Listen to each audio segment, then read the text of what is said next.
The Aegis Redeemer. Sleek, stylish, the powerhouse of Medrunner Services security teams. A ship designed by the players, for the players. This short video is designed to get you familiar with the ship that you will use on deployments, in the air, getting you to the client. First up, the exterior of the ship. The Redeemer has two manned turrets situated at the top and bottom of the ship, often referred to as such. She has two further remote turrets at the front and rear of the ship.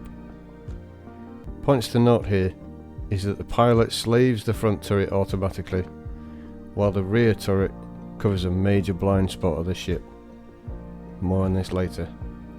She also has a further two wing underslung weapons fired by the pilot, bringing her total payload to 10 active weapons. Don't worry about the sizes, we're just getting you familiar on things you need to know.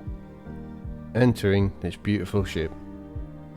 The door opening switch can be found to the right and rear of the ship. The long ramp drops down from above, so don't stand directly underneath it when opening. I'm going to take you on a tour of the ship, familiarise you with its operation, and highlight some of its traps and pitfalls during use. You will be greeted with the holding area of the interior. I refer to this area as the holding area, as this is where you may allow your clients to enter and remain during their stay on the ship. Directly in front of you is a fridge. Never touch the fridge, ever. Its contents are not cargo snapped, and leaving the door of the fridge open can lead to its contents becoming lethal, bouncing around the inside of the ship like a Mars bar fired out of a railgun. Just leave it alone, you've been warned. To the right of the do not touch fridge is the ladder leading up to the crew compartment. Going up here takes you to the operational deck of the ship. At the top of the ladder and in front of you is the weapon rack and crew seats, where you may remain safely seated in flight.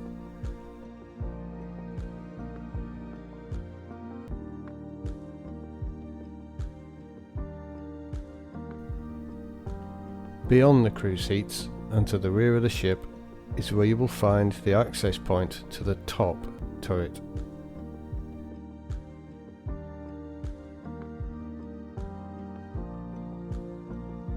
Clicking on the panel above your head starts a short animation where you will enter the turret.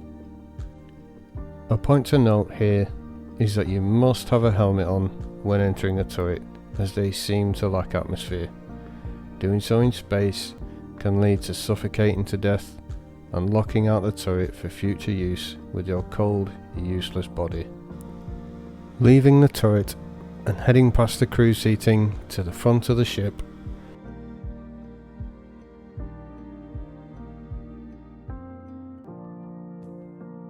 you will find the access panel to the bottom turret.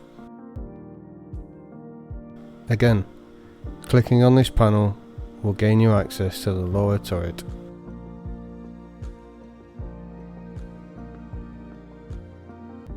A specific point to note about this turret is that the ground clearance when inside is very low. It is advised not to enter this turret when the ship is grounded, and to leave the turret as instructed by the pilot before landing. Next up, I will discuss turret operation and functions applicable to both remote and manned turrets. To operate the manned turrets, you must first find the power switch by holding the F key and moving the mouse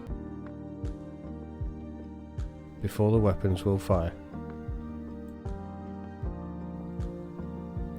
If you want your cursor to move as freely as the mouse, then pressing the Q key will activate relative mode.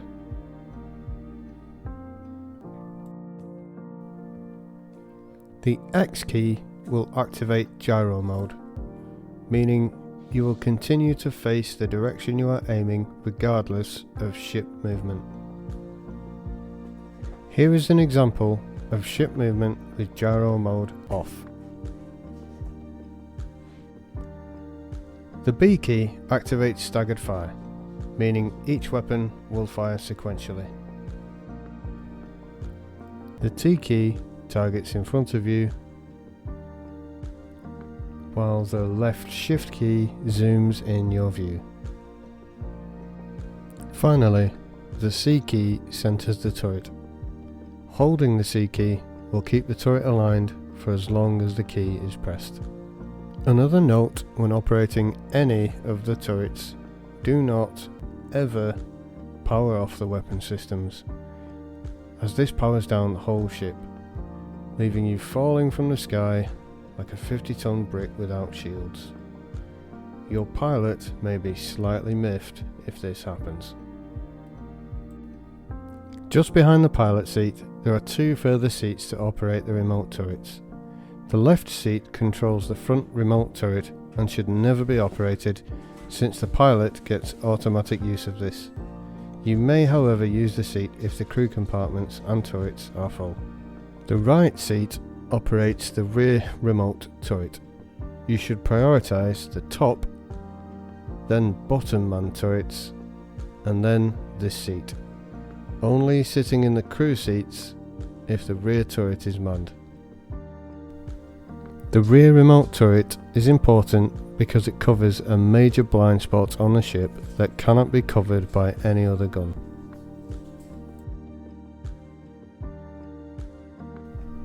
Light fighters sitting in this area can be devastatingly effective, but a rear gunner negates that advantage.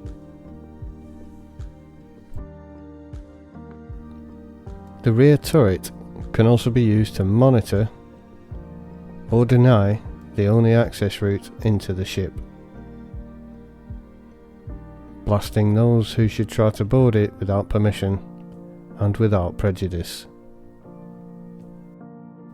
You should now be familiarised with the Aegis gunship, but it's now time to learn her nuances for yourself.